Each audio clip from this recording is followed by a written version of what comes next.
लाडक्या बहिणींसाठी अत्यंत महत्त्वाची अपडेट राज्य सरकारने दिलेली असून लाडकी बहीण योजनेची केवायसी आता सुरू झालेली आहे मित्रांनो। लाडकी बहीण योजनेची केवायसीचा ऑप्शन वेब पोर्टलवर उपलब्ध करून देण्यात आलेला आहे। तुम्हीही घरी बसून या योजनेची केवायसी करू शकतात। तुम्हाला कुठेही जाण्याची गरज नाही, तुम्ही घरी बसून तुमची लाडकी बहीण योजनेची केवायसी करू शकता मित्रांनो। या व्हिडिओमधून मी तुम्हाला स्टेप बाय स्टेप सांगणार आहे, तुम्ही तुमच्या मोबाईलमधून ही केवायसी प्रक्रिया कशा पद्धतीने पूर्ण करू शकतात। ही केवायसी प्रक्रिया पूर्ण करण्यासाठी तुमच्याकडे तुमचं आधार कार्ड आणि त्या आधार कार्ड सोबत जो मोबाईल नंबर लिंक असेल तर तो मोबाईल नंबर चालू असणं गरजेचं आहे। चला तर आता ए टू जेड स्टेप आपण आता ई केवायसीची पाहूया अगदी सोप्या भाषेत। आता तुम्हाला काय करायचं आहे, तुमच्या मोबाईलच्या क्रोम ब्राउझरमध्ये यायचं आहे मित्रांनो। मोबाईलच्या क्रोम ब्राउझरमध्ये आल्यानंतर इथं बघा वरती लाडकी बहीण महाराष्ट्र.gov.in असं सर्च करा। असं सर्च केल्यानंतर तुम्हाला पहिलाच ऑप्शन येईल मुख्यमंत्री माझी लाडकी बहीण योजनेची जी गव्हर्नमेंटची साईट आहे तर ती गव्हर्नमेंटची साईट ओपन होईल मित्रांनो। तर पहिल्या ऑप्शनवर तुम्हाला क्लिक करायचं आहे। पहिल्या ऑप्शनवर क्लिक केल्यानंतर तुम्हाला हा बघा मुख्यमंत्री माझी लाडकी बहीण योजनेची लाभार्थी ई केवायसी प्रक्रिया पूर्ण करण्यासाठी येथे क्लिक करा असा एक पॉपअप शो होईल। आता मित्रांनो हा पॉपअप जरी तुमचा शो होत नसेल तर तुम्हाला काय करायचं आहे, तुमच्या क्रोम ब्राउझरच्या 3 डॉट दिसत आहे ना, तर त्या 3 डॉट मध्ये तुमचा डेस्कटॉप साईट हा मोड ॲक्टिव्ह करून घ्या, जेणेकरून जे वेब ब्राउझर पोर्टल आहे लाडकी बहीण योजनेचं तर ते लाडकी बहीण योजनेचं वेब पोर्टल हे ओपन होईल।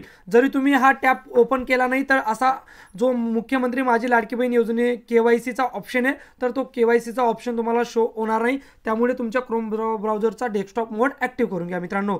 डेस्कटॉप मोड ॲक्टिव्ह केल्यानंतर या पॉपअपवरती तुम्हाला क्लिक करायचं आहे। या पॉपअपवर क्लिक केल्यानंतर आता तुमच्यासमोर बघा ई केवायसी मुख्यमंत्री माझी लाडकी बहीण योजना अशी एक विंडो उघडेल, ज्यात तुम्हाला आधार कार्ड नंबर टाकायचा आहे। आधार कार्ड नंबर टाकल्यानंतर खाली बघा कॅप्चा आहे, तर तो कॅप्चा सुद्धा तुम्हाला टाकायचा आहे।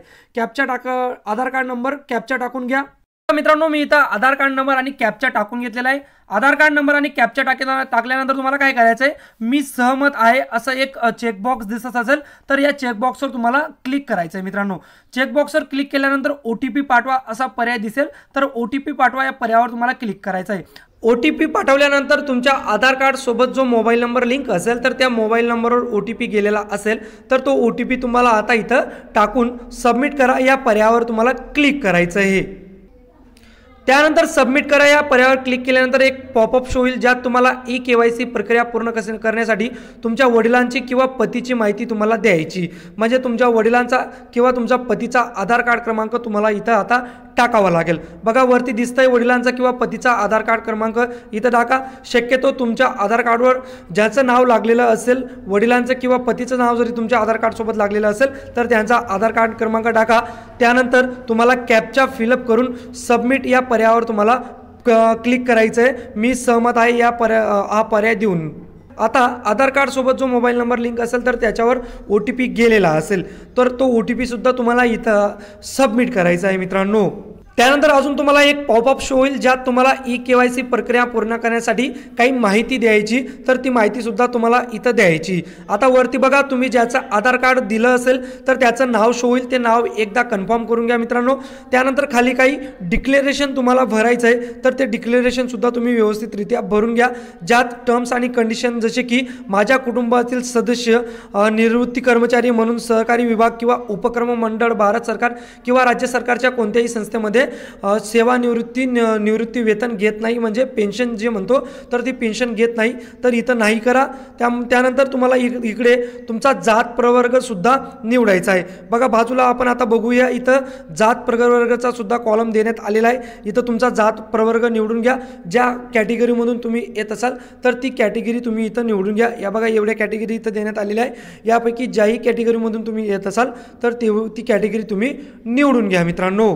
त्यानंतर 2 नंबरचा ऑप्शन येतो, म्हणजे माझ्या कुटुंबातील केवळ एक विवाहित आणि एक अविवाहित महिला लाडकी बहीण योजनेचा लाभ घेत आहे तर हो असा पर्यायावर तुम्हाला क्लिक करायचं आहे। तर अशा पद्धतीने तुमचं हे जे डिक्लेरेशन आहे तर ते डिक्लेरेशन हे भरलं गेलेलं आहे। त्यानंतर चेकबॉक्सवर क्लिक करा आणि सबमिट करा या पर्यायावर तुम्हाला क्लिक करायचं आहे। सबमिट करा हा पर्याय दिसत असेल तुम्हाला तर त्याच्यावर क्लिक करा मित्रांनो। सबमिट पर्यायावर क्लिक केल्यानंतर तुमची केवायसी यशस्वीरित्या पूर्ण झालेली आहे, तर असा ग्रीन कलरमध्ये तुम्हाला पॉपअप शो होईल, म्हणजेच तुमची केवायसी आता लाडकी बहीण योजनेची कंप्लीट झालेली आहे मित्रांनो। तर अशा पद्धतीने तुम्ही जरी 2 महिन्याच्या आत तुमची KYC कंप्लीट केली नाही तर तुम्हाला 1500 रुपयाचा लाभ हा बंद करण्यात येईल। त्यामुळे तुम्ही ही स्टेप फॉलो करून तुमची KYC आजच घरी बसून करून घ्या मित्रांनो। अधिक माहितीसाठी तुम्ही मला कमेंट बॉक्समध्ये कमेंट करू शकतात। काही KYC करण्यात प्रॉब्लेम येत असेल, अडथळा येत असेल मित्रांनो, शक्यतो KYC रात्रीच करा, कारण रात्री वेबसाईट चांगल्या पद्धतीने चालते। दुपारी तुम्हाला OTPचा प्रॉब्लेम येऊ शकतो, म्हणून रात्रीच KYC करा मित्रांनो। हा व्हिडिओ जास्तीत जास्त लाडक्या बहिणींपर्यंत नक्कीच फॉरवर्ड करा आणि अशाच महत्त्वपूर्ण अपडेटसाठी आपलं चॅनल सबस्क्राईब करायला विसरू नका।